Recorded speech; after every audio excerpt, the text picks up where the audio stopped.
나토는 러시아의 우크라이나 침공으로 새로운 전략적 경쟁 시대가 왔다고 보고 현재 4만여 명인 현역 신속 대응군을 30만 명 규모로 무려 8배 가까이 늘리기로 결정했습니다. 나토는 사상 처음으로 중국 공산당 정부를 당면한 도전으로 꼽아 세계의 주목을 끌었습니다. 마드리드에서 열리는 나토 정상회의를 하루 앞둔 27일, 스톨텐베르그 나토 사무총장은 나토 신속대응군 개편을 발표했습니다. 개편 계획은 지역 전체에 걸친 새로운 병력 배치 모델로 더 많은 부대가 경계 태세 수준을 높이고 언제든지 특정 지역에 배치될 태세를 갖출 것임을 보여줍니다. 앞으로 30만 명 이상의 신속 대응군을 평시에는 관련 국가에서 지휘하게 되지만 비상시에는 유럽 주재 나토군 최고 사령관이 작전에 파견할 수 있습니다. 기타 부대는 30일 또는 50일 이내에 파견 가능합니다. 스톨텐베르그 사무총장이 발표한 군사력 증강 계획 내용 중 가장 주목을 끈 대목은 나토가 이번 정상회담에서 중국 정부가 나토의 안보와 이익, 가치관에 대한 도전임을 분명히 했다는 점입니다. 나토의 새로운 전략 개념은 나토 정상회의에서 발표될 예정입니다. 나토가 중국 공산당의 도전을 전략 개념에 포함시킨 것은 이번이 처음입니다.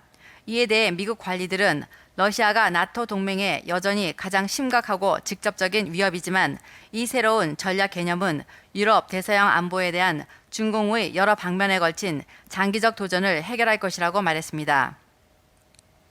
다음 뉴스입니다. 1989년 이래로 중공은 경제 발전으로 정치 위기를 극복해 왔습니다. 중국 경제가 좋아져 인민들의 생활이 부유해질수록 중국 공산당의 지배력도 더욱 강고해질 것이라는 것이 널리 퍼진 통념입니다. 그러나 최근 중공은 제로 코로나 정책을 강행해 중국 경제가 악화 일로를 겪고 있어 20차 당 대회에 끼치는 영향을 피할 수 없는 상황입니다. 23일 로이터에 따르면 올해 중국 취업시장에 전례 없는 1,080만 명의 신규 졸업생이 쏟아지면서 16세에서 24세 청년의 공식 실업률이 18.4%로 집계돼 역대 최고치를 기록했습니다. 20년 경력의 채용 담당자 장 씨는 로이터와의 인터뷰에서 중국의 신규 취업자 채용 상황은 2008년 글로벌 금융위기 때보다 더 나빠졌다고 말했습니다. 동시에 외국 자본 이탈, 공무원 봉급 삭감, 은행 출금 한도 설정 등 온갖 불길한 소식이 잇따라 들려옵니다. 26일 VOA 보도에 따르면 중국 문제 전문가인 청샤오농 박사는 중국 경제의 안 좋은 상황은 지금 제대로 시작되지도 않았다고 말했습니다. 청샤오농은 신뢰할 만한 도시의 실질 실업률이 현재 약 18%에서 20%라며 이 수치가 더 빠르게 증가할 것으로 추정했습니다. 청샤오농은 경제적 어려움이 시진핑에게 위기감을 고조시켜 더 맹렬히 연임을 위해 노력할 동기를 제공할 것으로 봅니다. 왜냐하면 시진핑은 자신이 연임되면 희생양은 다른 사람이 되겠지만 그가 연임되지 못하면 희생양은 바로 그 자신이 될 것이라는 사실을 잘 알고 있기 때문이라는 겁니다. 청샤오농은 마오쩌둥의 방식을 예로 듭니다. 마오는 하늘을 희생양으로 삼아 당시 3천만 명이 굶어 죽은 것을 천재지변이라고 강변하는데 이건 재앙을 날조하는 것이라는 겁니다. 청 박사는 류 샤오치가 당시 마오에게 바른 말을 했기에 문화 대혁명을 이용 그에게 복수한 것으로 보았습니다.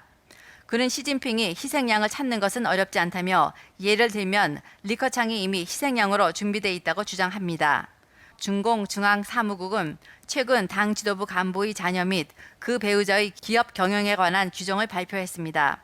공무원은 매년 배우자, 자녀 및 자녀의 배우자가 사업을 하고 기업을 운영하는 상세 내용을 보고해야 한다는 규정입니다. 베이징의봄 편집장 천웨이제는 며칠 전 이런 보고서를 제출하는 것은 과거와 다른 요구이자 상당한 승부수라고 주장했습니다.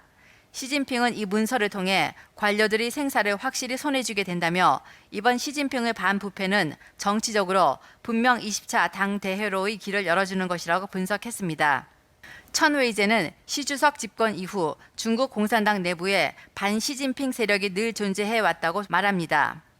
최근 중앙정부는 노 간부가 중앙정부를 독단적으로 비판하는 것을 허용하지 않는다는 문서를 발표했습니다. 제로 코로나와 러시아의 우크라이나 침공이라는 두 주요 사건을 계기로 시진핑을 견제하는 세력이 급격히 성장했음을 드러내는 시그널입니다. 시진핑에게 반부패는 이 세력을 분쇄하는 가장 효율적인 방법입니다. 천웨이제는 반시진핑 세력은 10년 동안 노심초사하며 기회를 기다렸기 때문에 시 주석이 반부패의 깃발을 들어올리면 목숨을 건 싸움이 시작될 것으로 봅니다. 그는 이번 반부패 캠페인은 사활이 걸린 문제라며 시진핑은 반시진핑 세력을 반드시 패배시켜야 연임이 가능할 걸로 봤습니다. 시진핑이 평화롭게 죽는 것은 불가능한 일이며 이번 반부패 캠페인으로 유혈이 낭자한 한판 싸움이 벌어질 것으로 그는 예측했습니다. 진실탐사대 이지선입니다.